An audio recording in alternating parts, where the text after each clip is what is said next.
D-Style Boxing, happy Tuesday to you. We got ITR Boxing in the building. Shout out Loki Boxing over there. Nando's already in the building. Salute to Nando. What's up to the chat? Y'all make sure to hit that like button as y'all come in. Calix Boxing 2.0. D-Style Boxing's in the building. And let's bring in our guest right now. RingIQ in the building as well. What's going on, RingIQ? You there? Hey, what's goody, bro? What's going on? Chilling. Happy Tuesday to you. Middle of the day Tuesday. Top of the afternoon to y'all. It's a morning in Texas. I'm just saying. Yeah, Texas, huh? That's right. Let's just get off early to this. I put out a video earlier as far as Tyson Fury, where he stands with this career, and Ring Magazine. I thought he was stripped by Ring Magazine, but they've clarified that he's vacated the title. They gave him a call on Saturday. He said, no, you can have the title. He vacated. Semantics, but it does matter. He wasn't stripped. He vacated. Now, my question is to Ring Magazine would be, how long? Let's pretend that Tyson Fury comes on the telephone and says, no, I want to keep the belt. I understand I'm retired. What's the process then? Because as fans, we should know that. Is he allowed to just sit on the belt like the WBC is allowing him to sit on the belt for 14 days and decide if he wants to keep it or not, if he wants to stay retired or not? I'm of the belief as a fan that there should be a strict system in place for all 5 of these belts. Hey, you retired? You come off the rankings immediately. We make a phone call to you. You're retired. You got to give the belt back up. You're out of the rankings. If number 1 and number 2 are fighting, they're on the line for Lineal. Ring, what are your thoughts on this as far as what's going on with Tyson Fury and the whole mud around this? Well, I mean, I'm in agreement with you that if the WBC doesn't take their own thing seriously, because to me it's kind of like you don't take your own belt seriously. If you let a guy who announced his retirement 2 times to hang on to it, you don't take your own belt seriously. You don't take your own rank standing seriously. And it's been that way. For me, it's more the contenders that pay a sanctioning fee to be ranked by the WBC. They should look at that and ask themselves and their managers and their promoters, why are we paying these people? We're giving them a portion of our purse for the opportunity to one day fight for this belt. And y'all literally letting a dude, whether you believe him or not, it's not the point. You literally letting a dude sit on it after he done told y'all 2 times, yo, I'm retired. All right, motherfucker, if you retired, then be retired and give us our belt, because we have competitors that are paying sanctioning fees per fight for an opportunity to fight for this belt. And they get away with it because the promoters and the managers and the fighters go along with it. But if you told the WBC, yo, we not fucking with y'all, man. We gonna go to the IBF or the WBO or even the WBA, not that they're any better, but if the fighters and the managers took a stand, like, nah, you're not going to do us like that. We paying y'all. We paying y'all sanctioning fees out of our purse, whether it's 3% or whatever. We paying y'all, and you playing. Like Dillian White. For a long time, he eventually got the fight, and he did end up getting beat, but it took 3 or 4 years for him to get that opportunity. That's 3 or 4 years of sanctioning fees. And you putting up with it when you could have been like, yo, you know what? Y'all can suck my dick, B. I'm not giving y'all not a dime more of my money. If I don't fight for a belt, I don't care. It's enough people out here to fight anyway, and I get money anyway. The opportunity, I think that people don't realize is the opportunity is for the WBC, not the fighter. The fighter going to get money. The fighter going to get their money. If you told people, yo, Dillian White versus Daniel Dubois tomorrow in the UK, they're going to get their money. Sanction or no sanction. They're going, because people want to see that. The opportunity is really for the WBC to get in on that party and get at some of that network money. So the fighters and the promoters need to be smart and look at that and say, yo, dog, like, why are we on the WBC route when we know we're not going to get a shot? We know we not. This dude is playing. Next year, like, he probably going to come back. Like, I'm pretty sure y'all feel that way too. He probably gonna come back depending on who wins. And if he come back, if you a fighter like a Makhmudov or Frankie Sanchez, and you got to rank with them, and you paying them out your purse, you got to realize next year, you probably ain't gonna get to fight for that belt, right? You probably don't get to fight for that belt at minimum another 2 years. So why are you paying these people? Yeah. Shout out Super Chat, our brother over in the UK, Punch Perfect Boxing. Shout out to him. Appreciate the Super Chat. But the frustrating part to me is the inconsistency, but it goes beyond that. In the case of retirement, Tyson Fury is clearly, in my opinion, using leverage, right? So when a guy retires, he's using retirement as leverage before an undisputed fight. He retires a week before the undisputed. So the retirement is already leveraged. So when you allow a guy to dictate whether or not he wants to keep the belt or not while he's in retirement, 1 second is too much. Like the phone call, you make the phone call, you're retired? Yeah, you're retired. We're confirming. Okay, you got to get the belt back. And I understand Ring Magazine probably made the call on Saturday. They told me they made the call on Saturday, and they probably put a little pressure on him by making the phone call and saying, hey, is this real? Is this real? Yes, it's real. Are you going to vacate the belt, or should we give you a little time? No. Why are they like? Here's my thing. If because I've used the example before, I've heard Beeb use it before. If I tell my job and I'm going to retire, but like they're going to tell me to clean out my desk. Like they're not going to like, well, go think about it. We'll give you a year, you know what I mean? And if you decide to come back, your stuff is still here. We're not going to rehire somebody for the position, right? But I know what people will say, but this time you make peanuts compared to what Tyson Fury makes millions. Okay, fine. Get the CEO of Apple. If the CEO of Apple says, hey, I'm retiring, okay, he tells the board he's retiring, peace out, but he doesn't clean out his desk, guess what they're going to do? They're going to clean out his desk. And they're going to ship his shit back to his house. Like, you're done. That's it, okay? The president of the ex-president of the U.S. couldn't take documents with him as if he's still president because the FBI raided his shit that you ain't president no more, all right? You're done. It should be the same in boxing. You're retired. We're taking that belt back. Now, we know the champions keep their belt technically, but I'm talking just the title itself, the title of being champion, the status. You're not champion anymore, dude, okay? You retired. When Lennox Lewis announced his retirement, he didn't hang on to the belt. That's true. Klitschko, too. In 2013, he announced his retirement. Belt went vacant. In fact, you know what they used? They used to do, I believe with Vitaly, they started the stupid champion emeritus shit, which it was just like a designation in case you come back, you get first crack, which is still bullshit, but at least you're not champion anymore. You know what I mean? Like, and you're not holding anything up. Yeah, you're not holding anything up. You might hold it up if you come back. You know what I mean? But that's an if. But right now, this dude just holding on to the belt.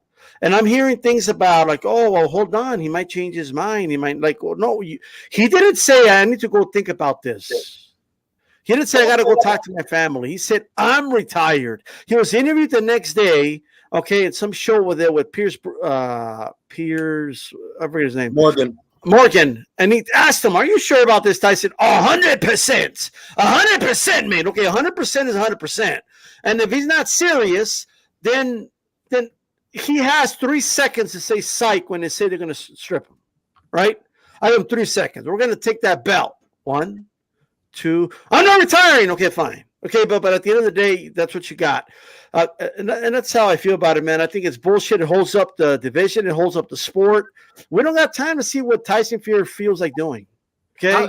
How does it make you look? How would it make you look as a man if your wife divorced you and you said, I'm going to let you hold on to the engagement ring for 2 weeks just to see if you decide, no, give me the engagement ring back. It just makes you look like you're being a little soft. So all I'm saying is, try telling your wife I'm done and leaving, and then like being like, but I might change my mind.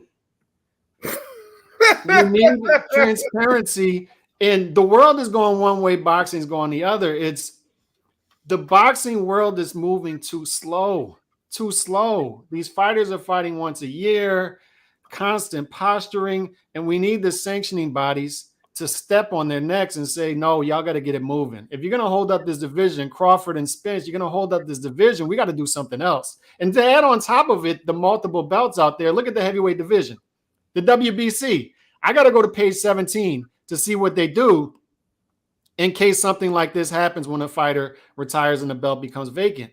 Because Joe Joyce is sitting there behind Deontay Wilder in the rankings, but he's got the silver belt. So what happens now? Are we going to do a tournament? Is Deontay Wilder versus Helenius going to be for the belt? I'm telling you, you got to hit him in the pocket. Like, not to turn this into a Canelo conversation, but looking back, he let him know who's boss the way you supposed to let him know who's boss. Motherfucker, I'm Canelo. Y'all need me to get that sanctioning fees. I don't need y'all to make money. Y'all don't tell me what the fuck to do. Do that belt, and they've been playing nice ever since. You see what I mean? So when you look at all these fighters, Joe Joyce, Joseph Parker, Andy Ruiz, Frankie Sanchez, Arslanbek Makhmudov, why are you giving these people your money? You know that you don't have to go to WBC route. The whole time you paying them fight by fight to climb up those ranks, they're getting at your pocket, and you're not getting nothing back out of that. Your fight is still going to get the same attention that it would have got. It's going to get if I say Makhmudov versus Jalalov, people still going to watch that whether the WBC is involved or not. So what the fighters and their managers and their promoters need to realize is, yo, why are we paying a sanctioning fee? For what? We don't need all of them. We just need to focus on the belt that we can fight for. So if we see an opportunity with the IBF or the WBO, okay, we going that route. We're not giving y'all our fucking money. Y también, I gotta say this, look, I'm not a Tyson Fury fan. I gotta be real. Yo estoy harto de ese tipo ya. Demasiada bulla, demasiado peo, estupidecen. You don't have to do none of this dumb shit. The fight is in a week. You don't have to do none of this. Don't tell me it's to sell the fight. You don't need to do this to sell the fight. We know we want the winner to fight you. So what the fuck are you doing? Why everything with Tyson Fury always got to be some old asinine stupid shit? Like, oh, he's just such a showman. He's so charming. No, it's fucking annoying, bro. Look at all the bullshit we had to endure just for you to satisfy a mandatory. Anthony Joshua done fought 3-4 mandatories. And we didn't have to go through that. But for you to fight Dillian White, it got to be this whole fucking dog and pony show. Everything with this dude is like that. And I'm like, look, see, this is the bad part. If he stay retired, Wilder get the belt, we definitely don't get undisputed. But putting up with this fucking jackass, it's the only shot we got. Because if Wilder get the belt, kiss undisputed goodbye. Him and Joshua not going to fight. I'm saying that they not going to fight. The same problems that was there before, they still there now. If Usyk win, you can really forget it. He not going to fight him. All right? Fury is our best bet to see an undisputed champion in this era. But look at all the bullshit we have to endure. All this sporadic, like, fam, what you got, like ADHD or some shit? The fuck wrong with you? It's annoying. It's like, yo, this is a sport, bro. I gotta fucking put up with this bullshit in the MLB, or the NBA, or the NHL, or the NFL. Only with this, I gotta endure this goofy ass. And the UFC? Tampoco. Dana don't put his customers through this. I'll always give him that. He don't put his customers through this shit. We got to put up with jackasses like, yo, fam, the WBC should have told, yo, you retired, right? All right, give us that back, bro. Because we got other contenders that are paying a sanctioning fee for the opportunity to one day fight for this belt. And we have to be considerate of them. We can't just keep putting up with your bullshit because you think because you got enough charisma to get away with it. It's not charisma, bro. You a fucking spastic. Something wrong with you. Something is really wrong with you. Today I'll fight Joshua for free. But yesterday it was $500 million. But I'm like, man. He hired a new trainer and retired 2 days later. Isaac Lowe is the trainer. That's why I'm like, yo, really? Isaac Lowe? Like, and you know you I want a trilogy with Chisora. You know, I want to fight Thor. No, you know what? I want to fight the UFC champ. Like, god damn. Like, what? It's just annoying, bro. And that's why, look, win or lose, motherfuckers could call me a fanboy all day. All right? I knew Joshua would fight Usyk, even though it's high risk, even though he might lose. As a customer and a consumer, yeah, I appreciate that. I don't got to go through all this bullshit to see a good fight. I believed he would fight him. He did fight him. He fucking lost. The rematch is here, and no fuss, no muss, bro. It is what it is, because that's what we pay for. We don't pay for all this other bullshit. I think the issue with the WBC in particular, and of course the other sanctioning bodies have their issues as well. Like they each have something they do worse than the other. You know what I mean? But when it comes to WBC, they've gotten too involved within the promotional aspect of boxing. You know what I mean?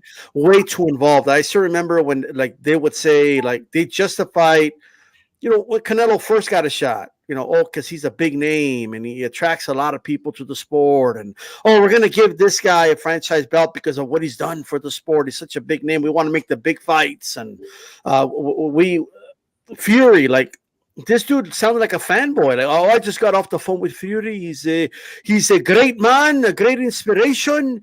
And he has decided that after talking to him that he will be retiring. Like, okay, so where's the part where you strip him? That's all I care about. Yeah. Right? I don't care about how you think him retiring on top means to you. And as a sanctioning body, you shouldn't even be worried about that. You should be worried about who is the mandatory and who's going to fight for that belt, right? That is your lane, or should be anyway, your lane. And unfortunately, in boxing, there's no checks and balances. That there's no at all. Like we have sanctioning organizations that are in the promotional business, and I think the WBC in particular is the worst at that. Okay, out of all of them, they should not be in the promotional business. They're supposed to be non-profit. Okay, that's what they're supposed to be. So, and they get a lot of money from these fighters. I don't care what anybody says. 3% from everybody is a lot of money. Yes, it is. Absolutely. And on top of that, if you're fighting in an eliminator, you're paying as well. Yeah. Correct? Look, even that belt that Teofimo had on this past Saturday, that little green one, you got to pay for that. Nothing is free. You got to pay for that just to achieve a rank, which I understand because it does make sense. You have to pay to be registered, and then you fight your way to the top. I get it. I'm not even saying it should be free. I'm saying that because people are paying, you don't respect them, and they don't respect themselves for putting up with you, because this is those people that are in those ranks. Look down the whole top 15. None of them are going to fight for that belt next year. None of them, but all of them are going to pay. All of them. It's a fight. Like, fam, if I'm going to pay, I should at least stand a fighting chance because, I'm a fighter. I should stand a fighting chance of one day fighting for the belt. But in your heart of hearts, you can look at those ranks and look at those names, and this guy's never going to fight for that fucking title. You're never going to get a shot at that record. Never. All right? But you are going to pay, though. You are going to pay. And you're going to put up with these fucking assholes. Yeah, shout out Nando Yamas. All championship trophies and belts are necessary. Storytelling, props. What would any sport or athlete be without the chase? Correct. Now, the issue is, I said for years back in the day, we talked about this a decade ago in our old channels, D-Style, is there came a certain point where I didn't understand why Floyd and why Manny are still paying sanctioning fees to fight for certain belts. They outgrew them at that point. Unless you're fighting in a new weight class when you want to officially become a champion in another weight class, why are they still fighting for these welterweight belts when they've been fighting at welterweight for years and years, and they're giving the belt credibility instead of the opposite? Correct? That's true. So I think that the problem is not that I personally don't have an issue with them paying a sanctioning fee, but I agree with you. I wonder why they did it, of course, but okay, you're giving them 3% of your purse. Now, I understand that. From my understanding, Floyd actually and Andre Ward, right, some other fighters renegotiated that with them, and they kind of give them like, we're going to cap off here. Like, you know what I mean? If I make $200 million, you're not taking 3% of that, like whatever. But I think the problem with boxing, like I said, there's no checks and balances, and no one looks out for everything else. Like Floyd and Manny were in a position, right, to be ambassadors almost of the sport, and they're not required to do that. They're just fighters, but they could have given that money with conditions. You know what I mean? Like they could have been like, okay, we're going to give you this percentage, but you guys got to start enforcing your own rules and across the board, and not just to me because you're getting a lot of money from me. And there hasn't really been fighters or anyone that is in a position with leverage to do that. No one has leveraged Mauricio Suleiman or anybody to do the right thing, right? Canelo could have done it, but eventually he just kind of like, hey, if they play nice with me, then I'm good. You know what I mean? But I just feel like fighters that are on top never take the initiative to, make right of these sanctioning bodies, in my opinion. It is what it is, but we need someone to check the sanctioning bodies, and there's no one to do it. The only ones that could do it is the fighters. That's it, because they're the ones that pay them. Yeah, and their promoters. That's the lifeblood of the sanctioning body, and you can see that they're striking deals. Like you can see it that look, the WBA has a deal with the PBC. That's why so many of those belts end up on Fox and Showtime, because they have a deal, right? Even more unethical is that the WBA, as a sanctioning body, is staging fights. It was in a WBA festival where Jarrell Miller made his ring return. That was basically an event that they promoted. Y que combate de droga, una vaina así. Bro, you're a promoter, and you're not supposed to be a promoter. You're supposed to be a sanctioning body. They get away with too much. And the way you can regulate it, believe it or not, it's fairly simple. Hit them in the pocket. I don't need your rank. I'm not trying to fight for your bitch ass belt. I'm trying to get the IBF. Remember when Floyd did that to them when he fought Mosley? Yep. He said, I don't want to, I'm not going to pay a sanction fee for this shit. I don't need that shit. That's it. Motherfucking Inui. When fucking Mauricio tried to sneak him after the first Donaire fight, he comes up with some version of a WB. I don't need that shit. That's a universal sign, too.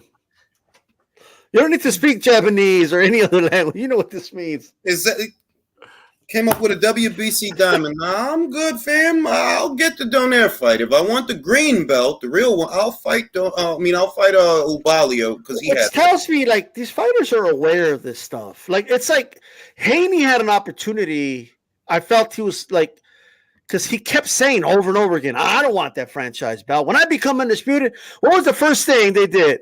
Mauricio, where's the other belt? Like they were asking for it right away. Like, what are you doing? Well, what are you asking for the franchise for? Exactly. Mm-hmm. And he made the right decision because now they've disavowed, with Haney taking the stance that he took, which was a beautiful thing. They've now disavowed franchise. I don't think people are aware of that. I think it was 2 weeks ago. They said that it's a wrap. You know, Canelo has the real WBC, so who needs the franchise? Gallo Estrada, I believe he's still franchised, but you know that's pretty much it, bro.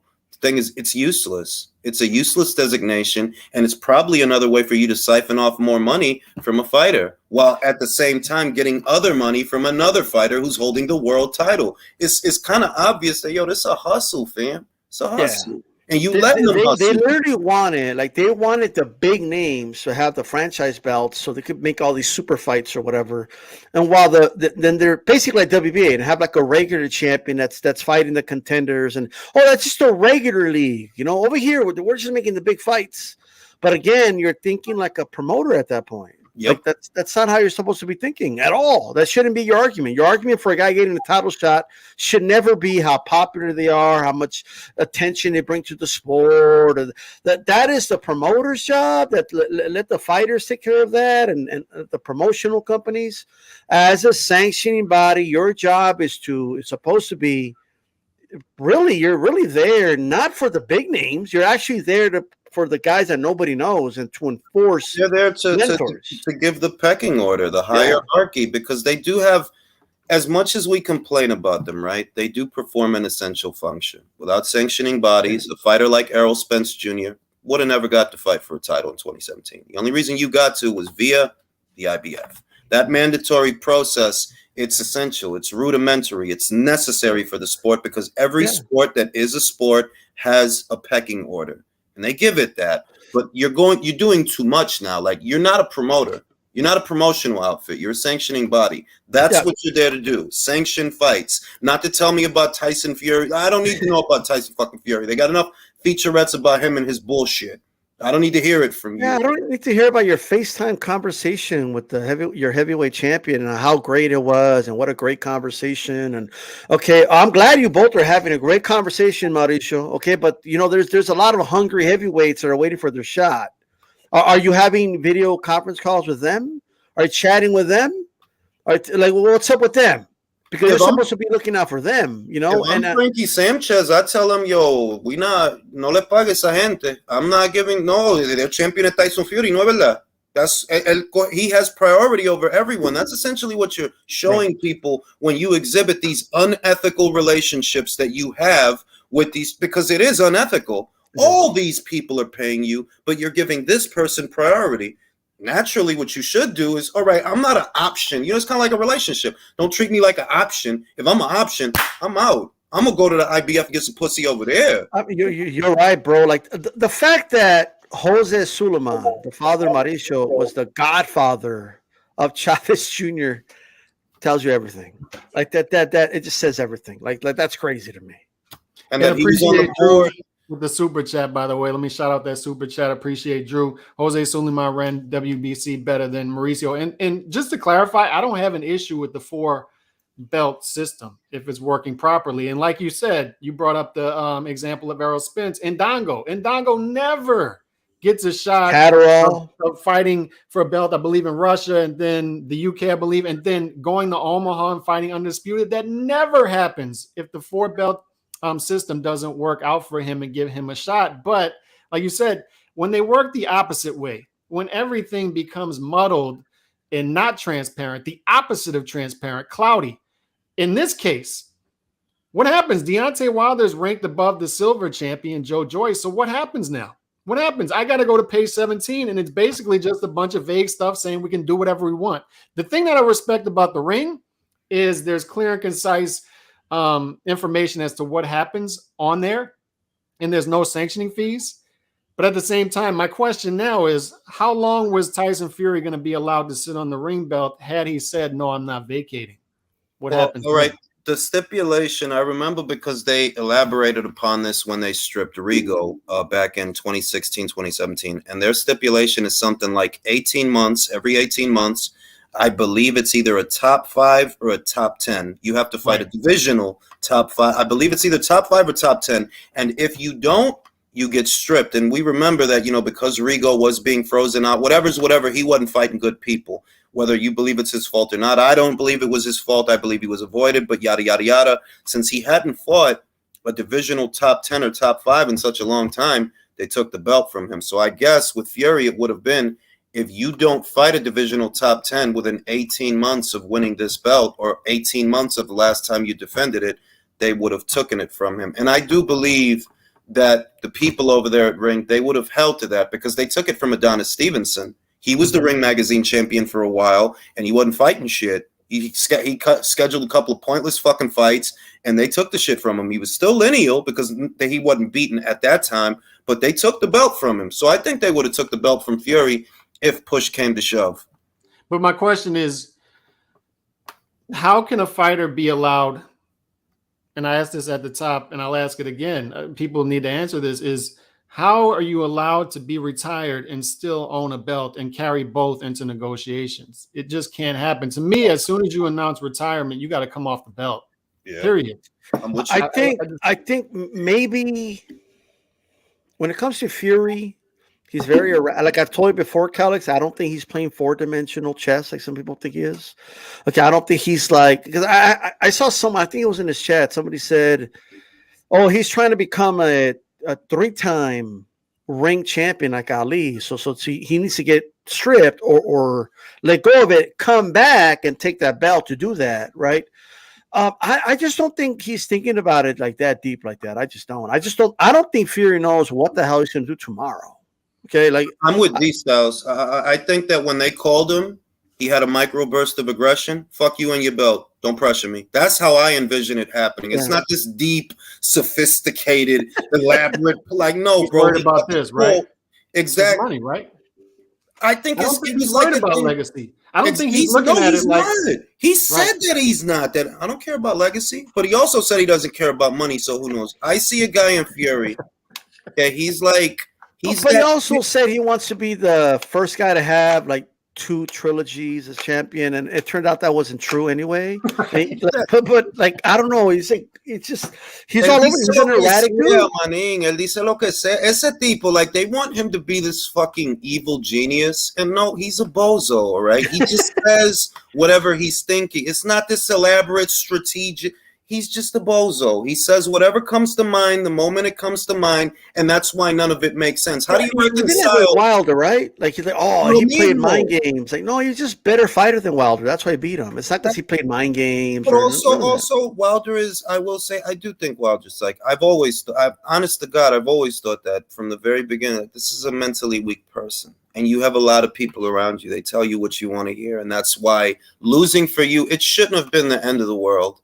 that you lost to Fury, you shouldn't take it as hard as you did because he is a good fighter. You took it hard because you've been drinking the Kool-Aid all this time. It's not the end of the world if you lose a fight, bro. Marquez lost his first fucking fight. Hopkins lost his first fucking fight. It's not the end of the world if you lose, but you took it hard because you were drinking the Kool-Aid. That's what I'm saying too. Is they put it on the fans a lot. They put it on the fans that Teofimo is all of a sudden having issues because he got such a backlash. He got a backlash because of what Teofimo was saying, and it's the same thing with Deontay Wilder. D-Style and I have been consistent.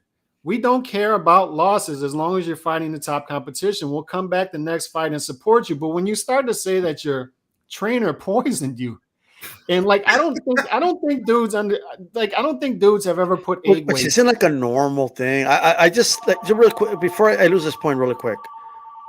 His fan base try to normalize like everybody makes excuses. Like nobody accuses the trainer of drugging them. Okay, exactly. No, but I don't think anybody. These dudes who are saying egg weights. They've never put egg weights on. Like, why would you go in the ring with egg weights? How do you think that you would destroy? For a year, bro, for a year, I'm like, get an egg weight. Don't even buy it. Go to Modell's or go to Dick's Sporting Goods. Get the egg weight. Put it in your hand. Then see if is that an advantage? Holding that in your hand while you? No, it's not a fucking advantage. You're gonna feel weird. With and that's if you can get the egg weight inside the glove because it's not a lot of room in the glove for no shit. None of it made sense. But that's a different discussion when we get into that. That's a very different. It is a different discussion, but let me touch on this because we're about 32 minutes in. Pay-per-views. I have no issue. And look, dude, I've wanted so bad. And I was a Deontay Wilder fan for a long time.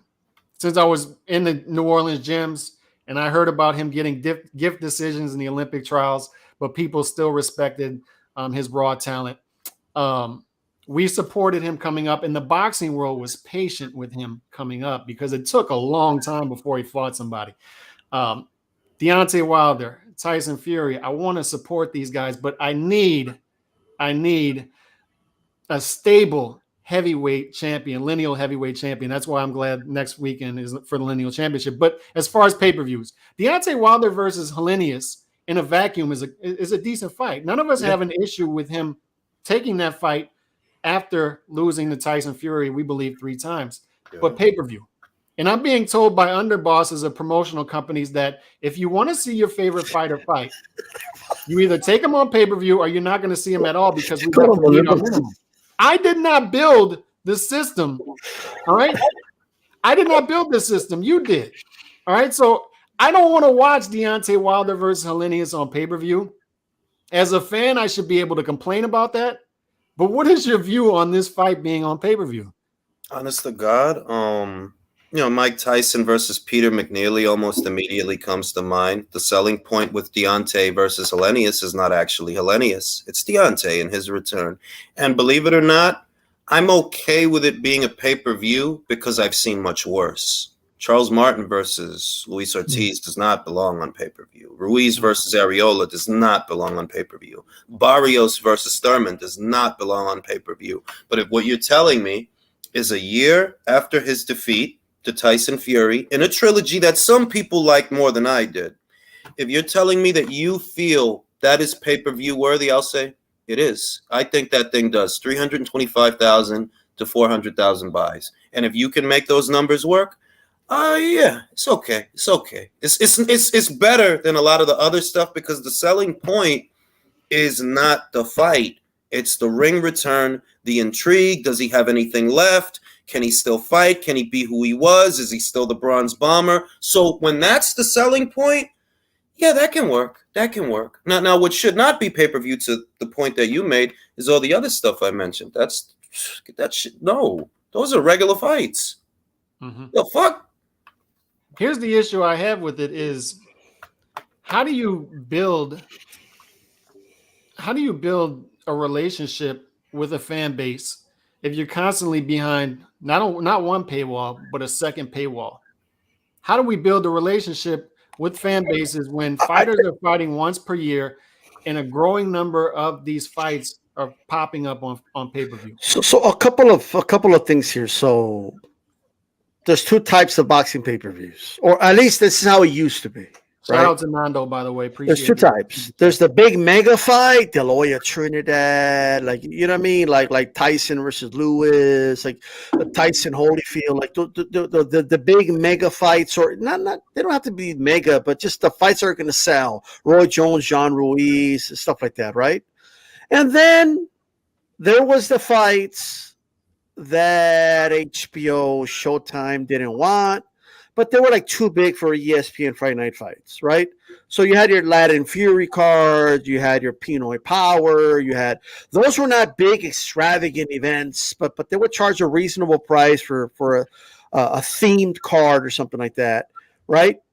And you know, so sort of it was that type of pay-per-view. That's how it used to be, right? But those were like independently run, and they didn't really have like nobody was really like I don't know about that. Like if you didn't watch it, it wasn't a big deal. You like it was what it was. Nowadays, they sell everything as if it's a big like the ladder, like you know what I mean. But we know it's not.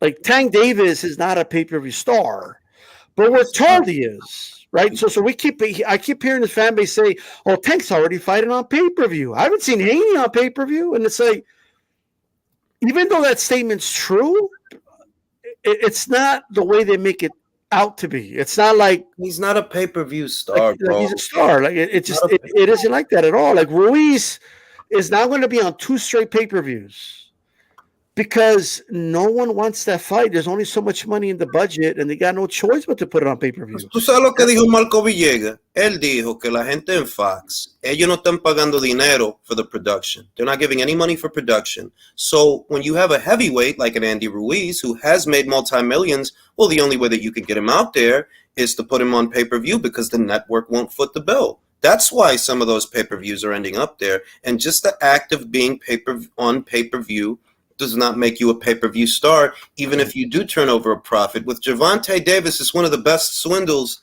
I've seen in recent memory because they are making money. They are, but it's because the operational costs are so low. What the hell does it cost to get Rolly Romero in the ring? What the hell does it cost to get Isaac Cruz in the ring? These are not expensive opponents, but when it's time for you, this is how we know that he's not a pay-per-view star.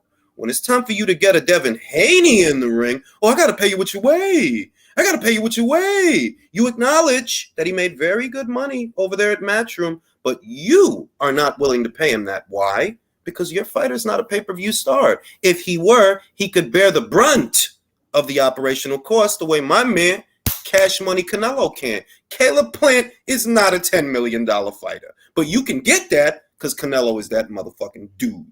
All right, you can all get that because he's that motherfucking dude and he's a pay-per-view star. The year mark of a pay-per-view star is people make life-altering money fighting you. Rolly's life was not altered. He's still an idiot. He's still a retard. Nothing changed. He's just a retard. Sloppy. Shout out to Rayo. Call him sloppy. The issue is it seems like we're going down an ugly path right now because we're pricing. That's what boxing does. We're going the opposite way of the way we should be going right now. We're monetizing everything. We're Major League Baseball right now. Major League Baseball 20 years ago goes to the BAM system. They monetize everything. And now, as Gary Vee says, you can't name – if the 5 best American baseball players walk in this room right now, we're not going to know who they are. Bro, look. 96, bro. Jeter, Paul O'Neill, Wade Bott. Like, you knew, bro. Like, these is the fucking guys, bro. Andy Pettit, El Duque. You knew them. Now, yo, bro, I couldn't tell you, bro. Couldn't tell you. I couldn't tell you either. So what I'm saying is when promoters are thinking short term, and Dana White's right when he says this, going out of business sale, short term, taking the highest site fee, putting it in an Indian casino. When I go to Biloxi, Mississippi, and I'm watching Andre Berto versus Luis Collazo in Biloxi, Mississippi, and I'm Compton, I'm sitting right behind Lou DiBella, and I get a free hotel for the weekend. What are they doing? Dude? You're now the promoters have long-term contracts. They're not promoters, they're auctioneers. That's the problem. Right. They're not promoting their fighters. They're not promoting their events. They're putting it. They have their deals with their network, so they don't have to compete. Top Rank and Golden Boy don't have to compete to get their fights on HBO with each other to put on the best cards. They have their own network. Top Rank has ESPN. Matchroom has the Zone. They've all got their own networks now, and they're all paying these fighters high minimums in which they have to put them on pay-per-view for the fight to work monetarily. And what I'm saying is, who is looking long-term? Who is building these fighters to where everybody in the American household knows these guys' names? Nobody's doing that. They forgot what they're selling. They forgot what they're selling. See, I noticed the shift, and it happened in the Mayweather era, though I don't blame him and I don't blame Manny, but they forgot what they're selling. You're not selling superstars. No. They have to become superstars. You're not selling that. You're not selling a brand. Everybody wants to be a brand. No, you're not a fucking brand, right? You know what you are selling? You're selling fights, and they need to be good. And in order for people to care, they need to be good. When you show somebody a great fucking fight, like, oh my God, if I showed my wife Mickey Ward versus Arturo Gatti one, she was like, yo, this, you know what I'm saying? Right, that's what you're selling, not GTD or DHP or fuck all that. You're not a brand ambassador. You're not a company. You're not a company until the money's already there, and you're not worth that. But everybody's an entrepreneur now. I'm a fucking, no, you're not. It's a joke. Remember when everybody had their own promotional about billions, lions only? Like, yeah, bro, what fucking fights you ain't shit, yeah. You got? Yeah, you a promoter. Look out of here. And on top of that, they're relying on the fighter to promote themselves, and the fighters aren't properly promoting themselves either. Like, I gotta give it to what's his face? Ryan? Blair the Flair. At least he's out there actively promoting himself and talking himself into fights. Yeah, some of these dudes are just recluses. Like, look, I hear people when they say it. I know what you're gonna say. Say it. Look, I get it. The whole, like, oh, these fighters, they gotta promote themselves and they gotta do this and that. Like, fighters acting fake, which I'm sorry, is not helping the sport, in my opinion. It just isn't. Fighters need to fucking fight and fight the best. That's what they need to start doing. And promoters need to actually start promoting fights, like RingIQ said, and that's going to sell itself. Okay? Because I keep hearing how boxing, D-Style, what do you mean the fights? Boxing's a business, D-Style. That's what you don't understand. Well, I'm looking at a failing business, is what I'm looking at. Like, if you ask me, it's not like boxing's thriving or some shit. And they're operating the same way the French did in World War II. You know what happened to the French in World War II? When because they were still, like, using ponies and shit, okay? Like you know what happened? Because they were moving slow as fuck. They weren't ready for the Germans. They weren't ready for what was coming. And boxing right now doesn't understand we're not in the era of there's only 4 channels, okay? So even when Al Heyman, like, he literally thought, well, we'll just put some fights on Fox and boxing will blow up. No, because now but they understand there's a lot of different options. But there's more niches today, right, than there was channels back back then in 1999. That's true. There's more niches today. There's a niche for everything now. And boxing is just a fucking little small niche, right? Ellos no están vendiendo pelea. Ahora, te voy a dar un ejemplo. Why does the UFC thrive? Because their audience knows they're going to get the best fight for their money. And I'm not a UFC fan, but I know that that's the way that their system is. They're going to get the best fight for their money. And it's not because Nate is from Compton. No, it's not gimmicks. It's this guy fights all right. You know how he fights, and you know how he fights. And when you put him in the same shit, you're going to get a good fight. Rose Namakamahamaha, and she fights good. Yeah, she's hot. She gets fucking haircuts, but she's fucking hot, and she fights. And she fights good. Joanna Churka, she fights good. The little Chinese girl, she fights good.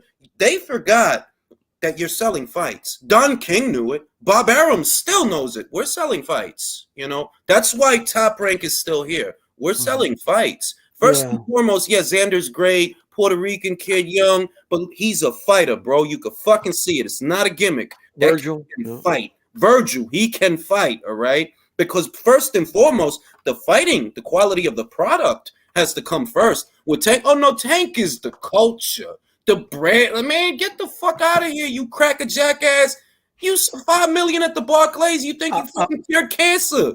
Fuck out of here, fam. To add to a point you made earlier, Ring. I mean, look, like, the reality is, Floyd has convinced himself And obviously, Leonard Allerby is going to believe whatever Floyd does because, you know, that's his job to like stroke his balls or whatever, right?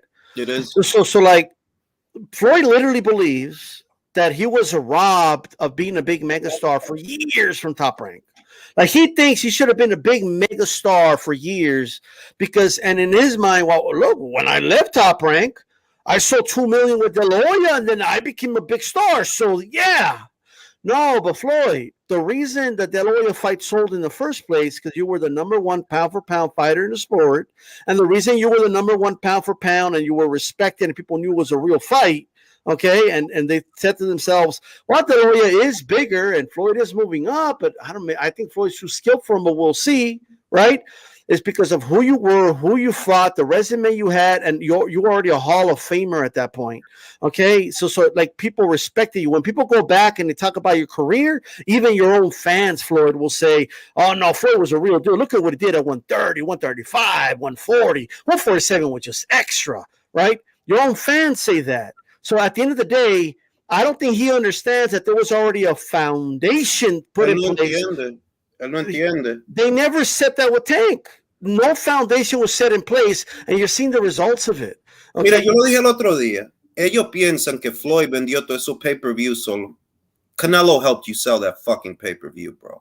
Marquez helped you sell that pay-per-view, bro. Cotto helped you sell that pay-per-view. De La Hoya, Pacquiao, they helped you. Because when you were by yourself, which was your big swan song, if they fuck with you like that, why you only sold 300,000 with Berto? That was your swan song, right? Where was your adoring public then? No, you didn't sell those fights by yourself, but they like to tell the story as if he did. That shit with Canelo did 2 million because Canelo had fans, and the only reason you fought him was because Canelo had fans. That's the only reason you even fought him. If he didn't have fans, like Keith Thurman at the time, you wouldn't have fought him. That's why you fought him. It's an illusion that, oh yeah, he did. No, he didn't do all that on his own. Cotto was selling with you, without you, and after you. With Canelo, right? Didn't Cotto sell almost 1 million with Canelo? But they tell the story as if they sold because of Floyd. Or it wasn't just Floyd, bro. Floyd went out there with Berto and you see what he sold. All right? You see what he sold when he didn't have another big name opposite the ring to help him. You see what he sold, 330,000. That's what you sold, okay? That's what you were good for on your own. That doesn't mean Floyd wasn't a pay-per-view star, but it really is an illusion. Oh, yeah, he's the driving. No, he's not. Like this dude literally believes that if he left Top Rank years ago, like him and Baltimore would have done like 2 million or some shit. Like get out of here. Like, you know, like it's delusional thinking, bro. And to be honest with you, look, I think him, De La Hoya, I'm not even saying that they weren't right to leave Top Rank. I think they got out of Top Rank what they got out of Top Rank, but you know, give Top Rank their just due. Like those motherfuckers gave you a Hall of Fame career. They did. Yep. Like, let me get this super chat real quick. These fighters depend too much on the promoter to promote them, and it's not the promoter's job to do that. That's the fighter's manager, agent, and publicist. Shout out to Drew. He is correct. And by the way, Tank was he was handed a Rolodex by Floyd, is what this is. This is my fan base. You take that fan base. But I do want to say this real quick. The ones that saw the Berto fight. Those are the people. Right. I do want to say this real quick.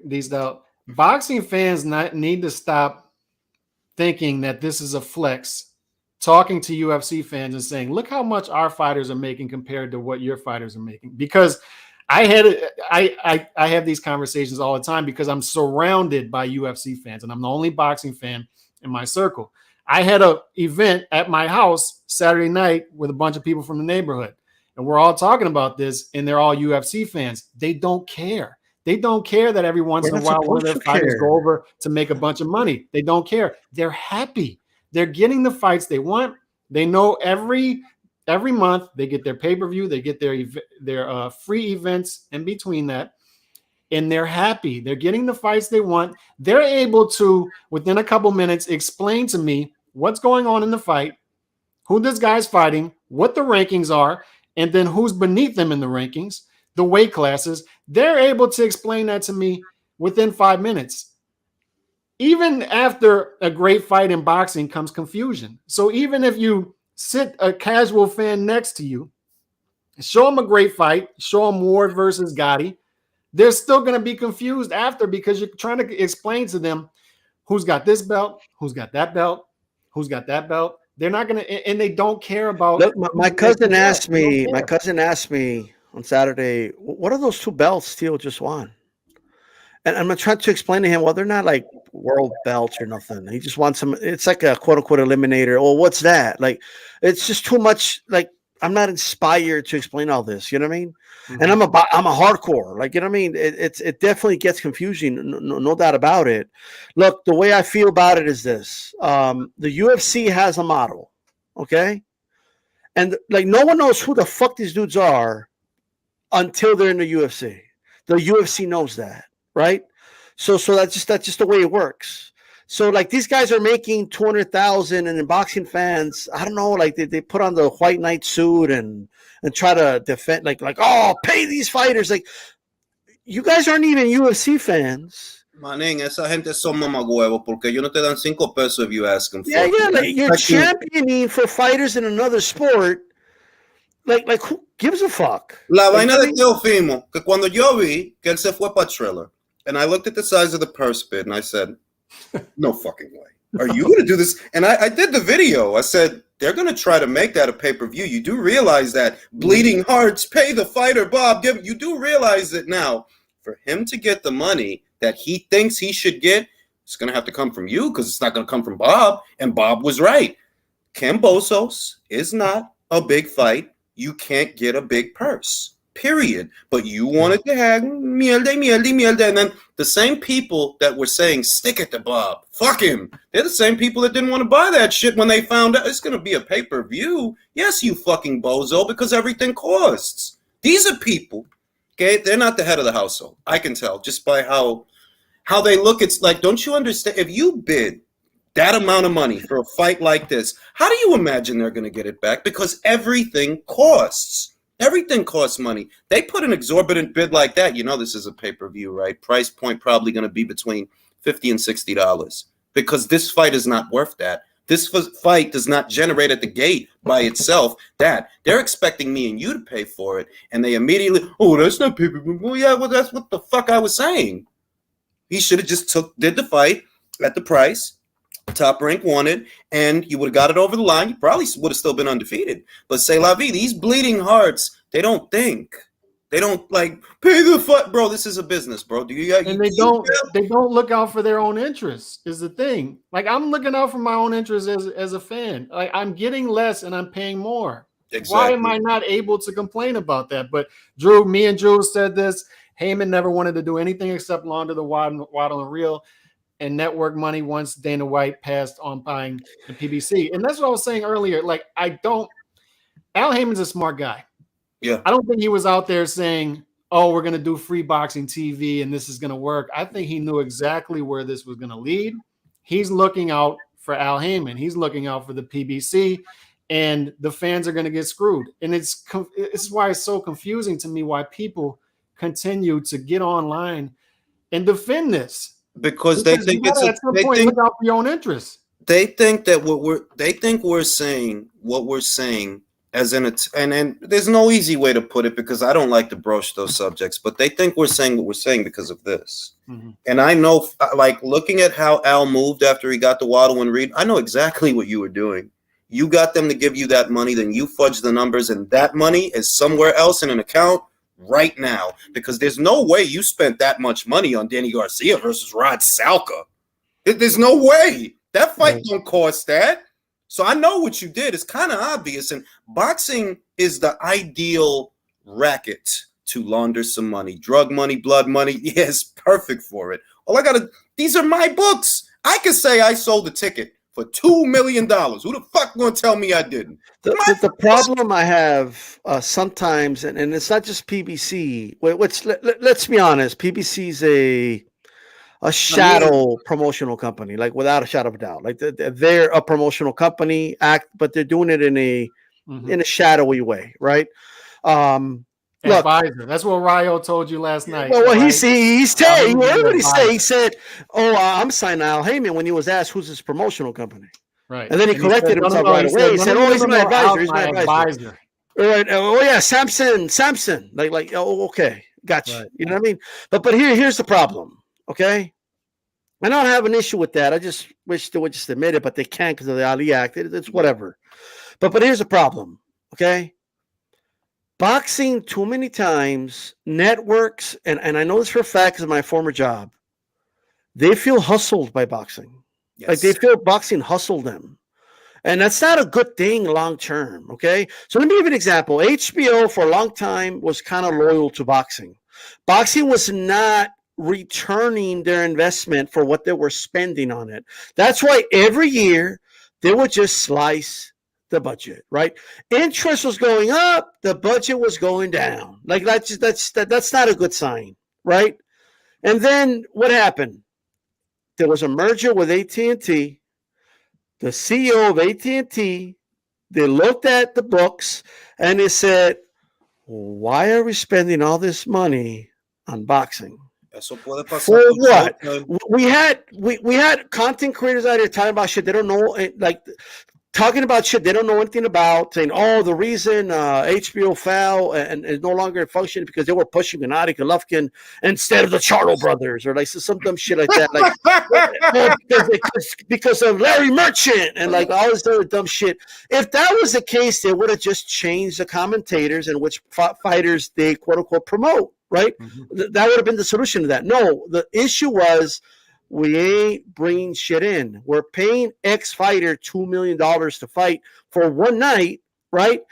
But look at the X amount of actors we pay for Game of Thrones, and we're going to get so much more value out of that, right?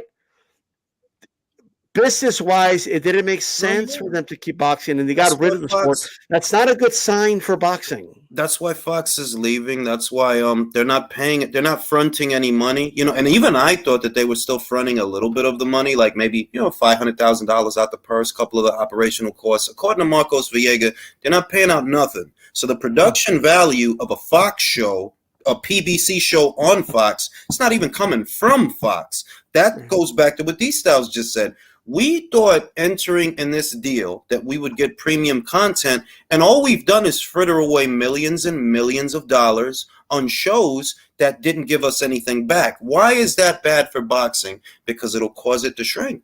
There'll be less opportunities for fighters, less fights on television. It's bad for it's bad for all of us, really. All of us. It trickles down, right? And this is and I want this comment here, D-Style. UFC model allows a middle class of fighters to earn, and this goes back to what we were saying last night, D-Style. We miss ESPN Friday night fights, and when you're talking about boxers making so much money, you're talking about the top, the very top, and that's what I was. Other guys are not. They're not. We don't have access to them anymore. We don't know where to find them how we used to on Showbox Friday night fights, and it's not happening anymore. And you're having an up-and-coming class of fighters who are struggling to get the exposure that they need in order to grow this sport and to grow their pocketbooks. HBO felt hustled because Terry Davis took over and let Heyman start his scam. Well, there used to be what you call the chase, right? Like someone chasing the mountaintop. That was a thing in boxing. So guys would start off on the little Mexican, like Tecate card, the Televisa or TV Azteca or whatever, and that's still around, but that was a thing. And then from there, you would go to Friday Night Fights. You would fight a couple of times. And then from there, you would graduate to like HBO, Boxing After Dark, or Showbox, Next Generation. And then from there, you would go to HBO Championship Boxing, maybe on the undercard. And then from there, you go to the main event of HBO Championship Boxing and get your shot. There was a like a stage thing, kind of like a video game. You would start from the bottom, and you would be fighting little ballrooms, and then the ballrooms they will get packed, and then maybe the empty arenas and the kind of half empty arenas, and then you're selling out arenas. Like you would move up in the system, right?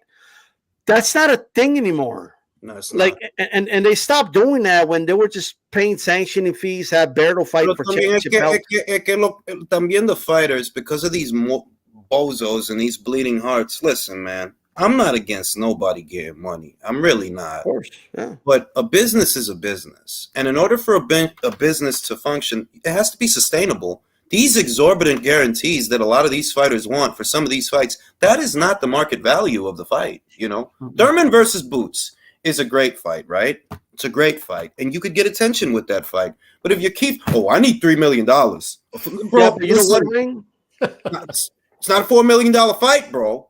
Exactly. Like, but here's the thing, and I get it, but people need to stop and think for a moment. So let me just say this: everyone who says, and I'm with you. Look, if a fighter's present, I'm not going to ask a fighter to do something I wouldn't do. If I'm offered $4 million, I'm taking it. You know what I mean? So I'm not going to ask a fighter not to do it. So I'm not really mad at the fighters, right? But the system is a problem, and here's why. When people say, well, I'm I want the fighters to get paid. I'm for the fighter. I'm not for these greedy promoters, and I'm not for this and that. I'm for the fighter. No. You're anti-fighter. That's what you are. You're for the 1% fighter. Yeah. That's what you're for. You're not for the other 99% of fighters that also put their lives on the line, because those are the arguments they use. They put their lives on the line, so whatever they could get, I'm all for. Okay, well, what about those dudes that are still working a second job, okay, and fighting, and they're making $25,000, putting their life on the line, getting punched in the face as well, right? Because when you overpay one fighter, money is fight night. There's a budget. When you overpay one dude, you're leaving the rest in the dust. You're leaving a bunch of them without no money, and then they run out of money. Un ejemplo, el año pasado, Broner versus Giovanni Santiago. The money that you waste on an Adrian Broner fight, that is not a prelude to anything. He's not building towards anything. You could give that to a fighter that doesn't cost as much, and they will value being able to box on Showtime as an opportunity. You have whole Olympians that came out of the amateurs, and amateurs that maybe they weren't Olympians, but they're good fighters. And they won't cost you what Broner costs you. They won't cost you what Thurman costs you. But you get in the habit of overpaying these guys to satisfy their egos, you shortchange other fighters that could have relished that opportunity, that needed that opportunity. And more importantly, it's instability in the market. This guy is not worth that. This show is not worth that. Don't pay them that. I'm sorry, but it's reality. This is a business, right? All right, in business, it needs to be sustainable. How does it make sense that the show costs more to put on than it brings me back? Then why am I putting on the show? That doesn't make sense. Sustainability is the main word there, sustainability. And I don't want to they'll make money off of 19 fights, and then they'll come out and complain, I can't make money on this 20th fight, and they want you to pull out the small violins, and the fans pull out the small violins. It's not my fault you can't put on the event and make money off the event. You built this system. You were greedy. You built the high minimums. That's what you did, and you gotta pay this fighter a minimum. But it goes back to, more importantly than that, it all falls on the fan. It all falls on the fan. So everybody comes to this point. And D-Style, you and I blogged with, it was 6 of us at Hailstorm Sports. You and I are the only ones who still follow the sport. I talk to them every day. They don't know what's going on in the sport, the other 4 guys. They don't know. There comes a point when you follow this thing and you're like, what's keeping me around? And I shouldn't feel guilty about asking that question when I see what's going on. What's keeping me around? Let's appreciate boxing for a minute, right? Yesterday, it was announced that Top Rank struck a deal with Eye of the Tiger Management, a Canadian-based company. What that essentially means, which is good news for a boxing fan, if you really like watching boxing, is that you will now get that stable of fighters in all likelihood by way of your ESPN Plus, on top of the Yvonne Michelle card and the ESPN knockout cards that happen south of the border. That's good news. That's value for money, because those aren't just Top Rank shows. Those are Jim, Yvonne Michelle shows. Those are Eye of the Tiger Management shows. Those are Promociones del Pueblo shows south of the border. What's that guy? Pepe Gomez. That fucking guy looks like he sells a lot of cocaine. Probably does sell a lot of cocaine. You get those shows. And with The Zone, for example, yeah, that's good, bro, that we get all these different shows from around the world, that we only got to go to one place to see that. Yeah, that's good. You know, this weekend's fight, if it was a pay-per-view, motherfucker call me a show, yeah, I'll pay for it. That's a big old motherfucking fight. I need to see that, right? You know what I don't need to see? Thurman versus Barrios. I just saw Barrios get knocked out by Javante. Why is this on pay-per-view? Because of Thurman? Thurman lost to fucking Manny 2 years ago. What are we talking about? And Matteo just lost the pay-per-view, and he's back on a pay-per-view the next fight. I think what we need is the system that has always worked, like since the dawn of time when it comes to prize fighting, and it's this: which everyone just needs to acknowledge that not everyone's going to make the mountaintop, and force these guys to take chances. And I don't want to hear like boxing fans should not be empathizing with guys that don't want to take risks because they might lose everything if they take a risk. That's not our problem. Okay, it just isn't. It's about risk, and that's what I want to see. There's going to be tragic stories of guys that believed in themselves and didn't make the mountaintop. It is what it is. Guess what? You're going to have a regular life like me, bro. Like if you can't make it, it is what it is. You know what I mean? I need to see Boots beat the shit out of Thurman, and if Showtime doesn't want to give me that, then fuck Showtime. I need to see Boots beat the shit out of Danny. I don't want to hear that you're too good. My man, Jose Zapata. All right, he did some real gully shit. They sent that man to New York to fight an up-and-comer. He goes with no fuss, no muss, no bitching, no moaning, no crying first round. All right. Yeah, and what he got now? A fucking title shot. Because that's the way it's supposed to be. And if you don't want to do that, all right, look, it's your prerogative, it's your career. But what Showtime should then do is, we got to cut you loose, bro. We don't need you. We don't need you. We can't use you for anything. Could you imagine the band that wrote the Eye of the Tiger song, making it like a second version about today's boxing? Like it wouldn't even go. It just like boxing's unrecognizable when I hear that song. That's how boxing used to be, rising to the top, taking chances. Like, you know what I mean? I was hungry. I went the distance. Now I'm back on my feet. Like that's not a thing anymore. Like they would have to be singing about some other shit. Like, Al Heyman protected me, and I don't want to take chances. I already got my house. Why would I fight Zanabek if I already got my millions? You know what I mean? Like that's this sport needs to go back to its roots. And look, I get it, man. Like a lot of people become attached to fighters. They like the fighters. They got great. Like I get it, but guess what? The time's gonna come. It's so different to me. The mentality is the way it is in the jungle, or with birds. The mama bird. It's like, this bird's it's gonna fly or it's not. Look, there's a guy, Johnny Beck. No verdad. He gets on Twitter. He threatens everybody. I fucking love him. He threatens everybody. I want Charlo. Right. And this is the thing. There's a section of American boxing fans that wonder, why do these foreign fighters at times seem to get preference over these American-based fighters? Well, these foreign fighters, believe it or not, this is crazy. They want to fight. And they're a lot better than they were back. Like you know what's funny? Just real quick, I want to make one more point. So look, I love the Dream Team. The Dream Team was great. I grew up with them. Charles Barkley, Michael Jordan, Magic Johnson, Larry Bird. I mean, that team was crazy. But I get it, right? Because look how they dominated. Like part of it was the talent, no doubt. Probably the most talented team ever assembled. But the rest of the world wasn't as good at basketball as they are today. Eso es la verdad. Eso es la verdad. Eso es la verdad. There was no Dirk Nowitzki on the other side of the court when they were playing them. There wasn't. And there was no Turbiev in the 80s from Russia. They're working a lot harder to win gold medals. And it's not promised anymore. Was there a like back in 1960? There has to be a small amount of desperation in the fight game. It's history. It's been a poor man's sport, so it has to remain in a way like that. And I want to touch on this real quick too. One quick point.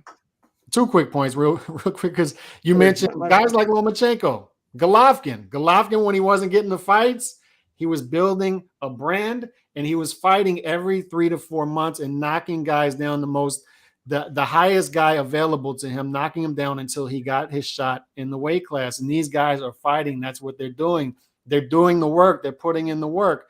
But another thing is, another Stockholm Syndrome comment that I see from boxing fans is, the fighter's not ready. The fighter's not ready. No, if the fighter's saying he's ready, he's ready. And I don't want to hear that this fighter can't fight this fighter because Boots and Virgil are at the same point in their career. No, fight. Mierda. This is why I love those fucking Brits. Joe Joyce was undefeated. Mm-hmm. Daniel Dubois was undefeated. Fight. Dillian White was undefeated. Anthony Joshua was undefeated. Felix Cash was undefeated. Denzel Bentley was undefeated. They don't give a fuck. We gonna go. Because this is necessary. We got to go. We got to do it. in America. No, because we're mierda. But you can't do the fight because, but how does that make sense business-wise? Why would you do that? Like boxing fans saying that dumb, stupid shit. I don't give a fuck. If I fucking tell them, if I fucking say, hey, listen, Thurman need to fight Boots or retire. It doesn't make sense for Thurman. Well, you know what fucking doesn't make sense? Your purse demands. You don't generate that, bro. You know what it is, bro? It's like this. This sport made you a fucking millionaire, motherfucker. Okay? It's time for you to give something back or get the fuck out. As simple as that. You know what I mean? Unless you Mira, you know what? That should have been fucking Philly fighter versus fucking Philly fighter. That should have been Danny Garcia versus Jaron Boots Ennis. Why? Jaron Boots Ennis is not a PBC fighter. That's why he doesn't have access to them. But he should, because he is at a point where ideally you fight the former champions and the recognizable names so that you can cross over. He can't cross over because you fucking guys won't fight him. You rather fight each other. Who the fuck wants to but you can have him take a risk. What if he loses? What is he going to do? That's not my problem. It's not my problem. It's not my problem. I paid to see him lose. Okay? If you told me, and I'm not kidding, I'm not playing, Thurman versus Boots, pay-per-view, just so I could see Thurman finally get knocked out and shut the fuck up, I'm paying. Me too. I'm paying. $80, yes, put it on. I'm paying. And on the undercard, I need fucking Stanionis versus Danny Garcia. Hospital fight. Somebody has to go to the hospital. Yes, I'm paying. If you put together the right fights, and the Brits, they're on the ball. All right. Here's an example. It doesn't make sense for Conor Ben to go up the middleweight, fight Chris, but the money, no, there's intrigue, bro.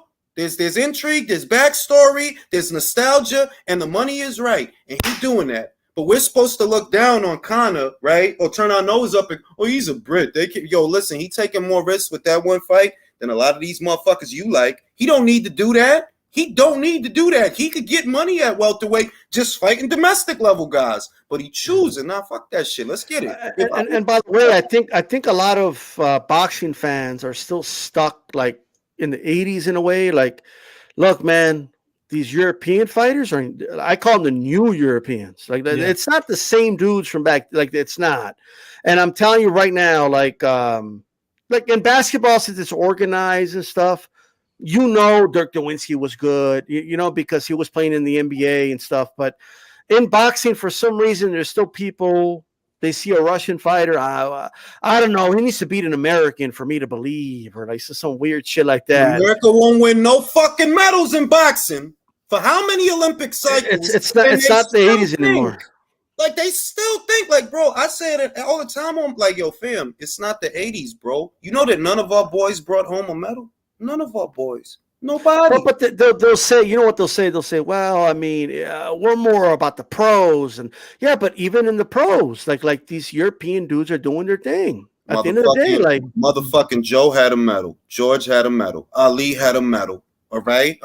Let's cut. We used to get the medals, bro, because this was our shit.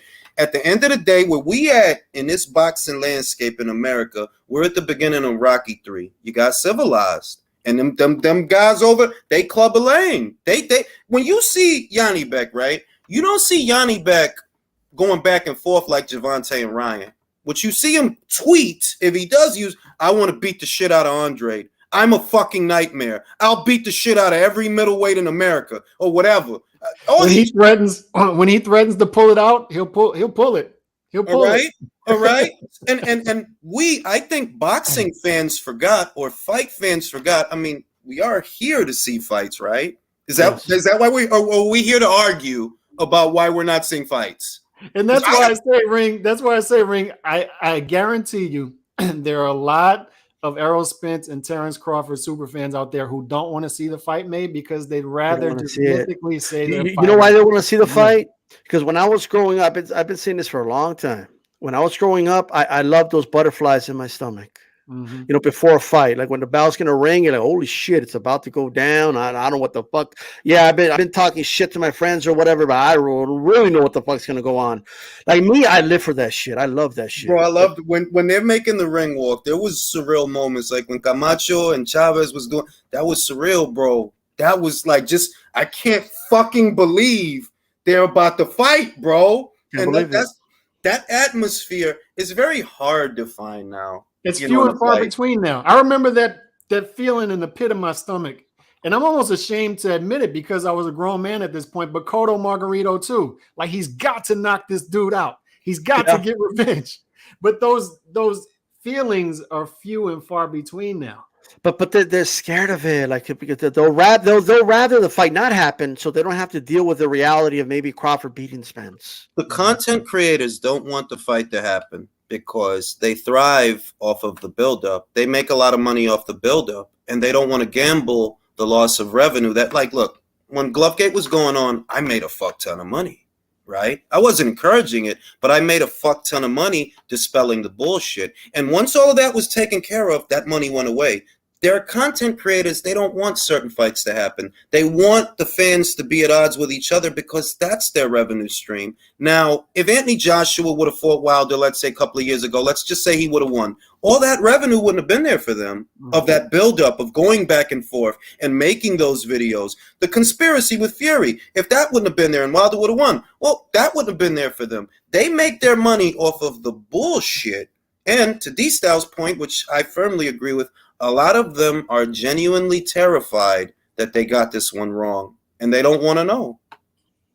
So you think Spence gonna win? Let me tell you something. I'd rather be wrong. I'd rather be wrong than the fight not happen. Yeah, man. Like, I believe Crawford's gonna win, but I'd rather the fight happen and Crawford loses than it never happening. Look, me and D-Styles, we got, you know, I know your pony in the show, D-Styles, is Shannon. I understand, bro. She's a great lady. My pony in the show is Ebony. You're not going to see me saying, Ebony don't need to fuck. No, you're not going to hear me say, I need to see that fight. I need to see that. Fight. All right? Yeah. Whatever's, if the homie lose, the homie lose. If the homie win, the homie, but I need to see the fight, bro. You're not, she don't need, nah. Like, you think, look, I've been following Makila Mayer for years, right? I'm kind of nervous for this upcoming fight, but it's got to happen though, right?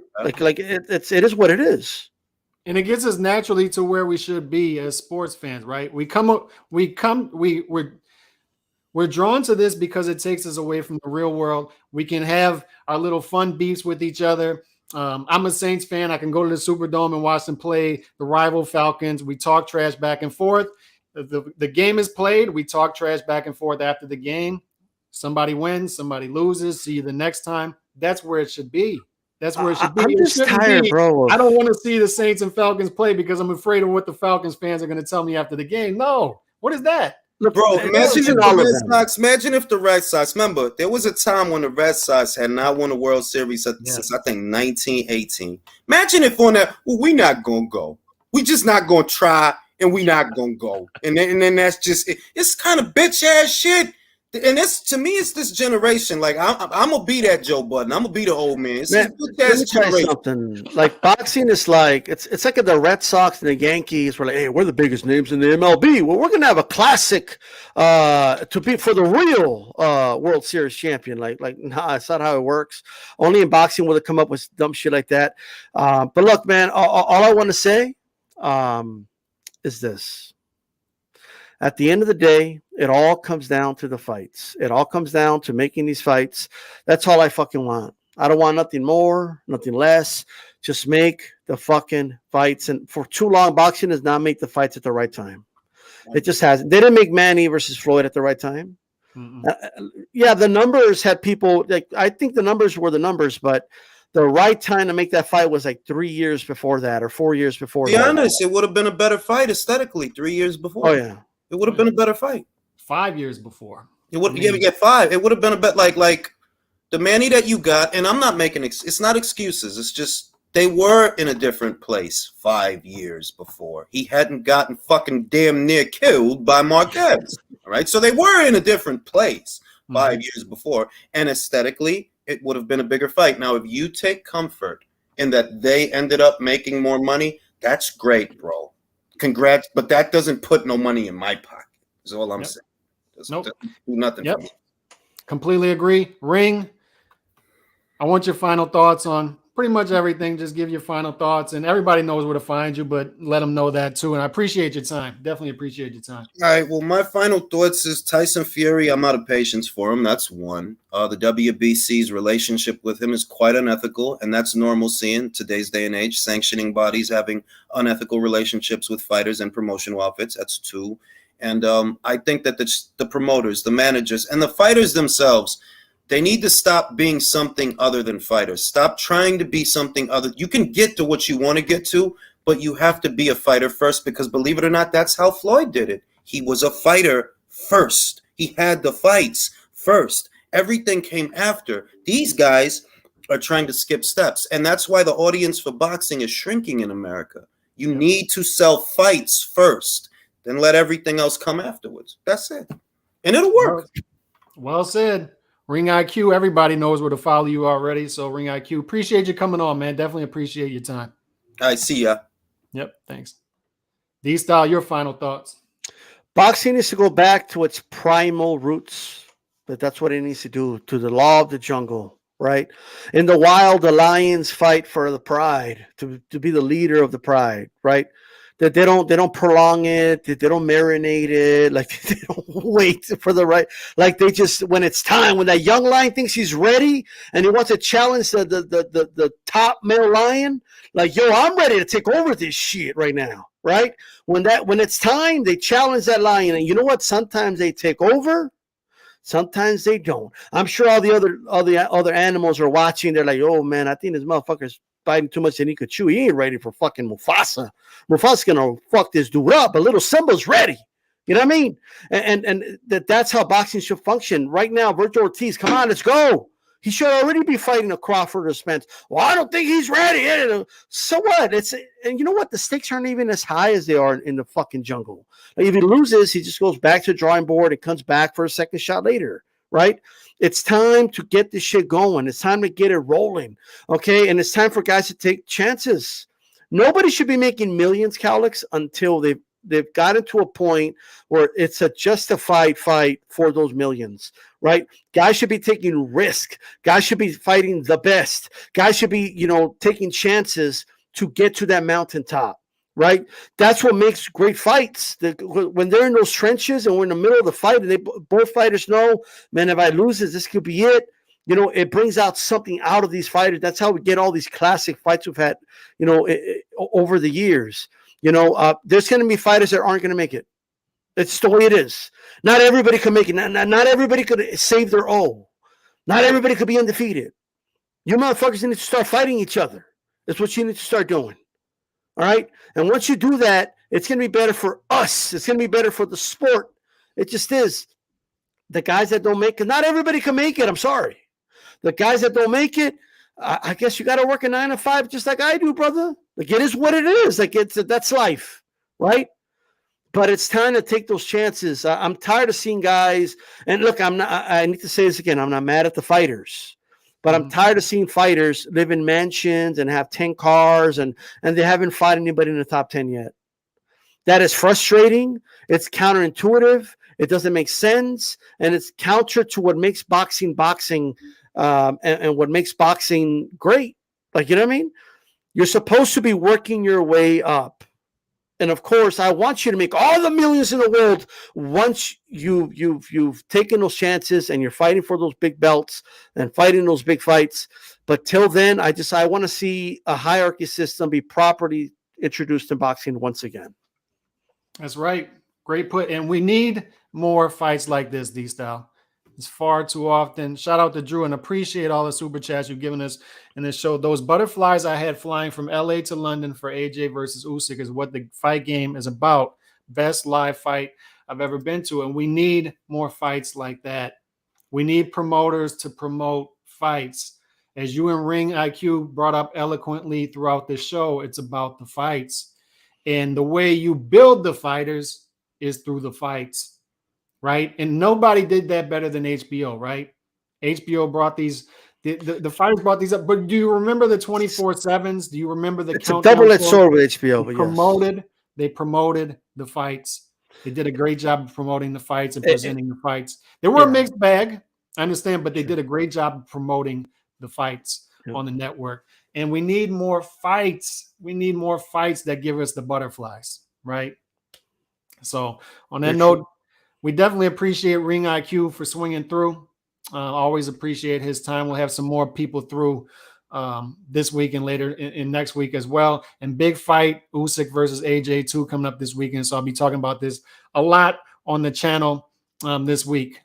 On that note, we out of here. Keep it boxing. God bless. Peace.